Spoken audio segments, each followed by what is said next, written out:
رضی اللہ عنہ سے روایات ہے کہ رسول اللہ صلی اللہ علیہ وآلہ وسلم مسجد میں تشریف لے کے آئے۔ اتنے میں ایک شخص آیا، اس نے نماز پڑھی، پھر نبی صلی اللہ علیہ وآلہ وسلم کو سلام کیا۔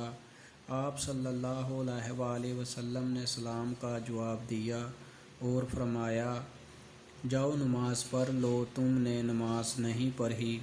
وہ واپس چلا گیا اور پھر اسی طرح نماز پڑھی جیسے پہلے نماز پڑھی تھی۔ پھر آیا اور نبی صلی اللہ علیہ وآلہ وسلم کو سلام کیا۔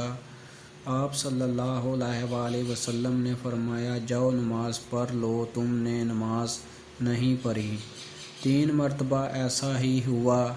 آخر اس نے عرض کیا، قسم اس ذات کی جس نے آپ کو سچ کے ساتھ بھیجا، میں اس سے اچھی نماز نہیں پڑھ سکتا، مجھے سکھلائیں۔ آپ صلی اللہ علیہ وآلہ وسلم نے فرمایا،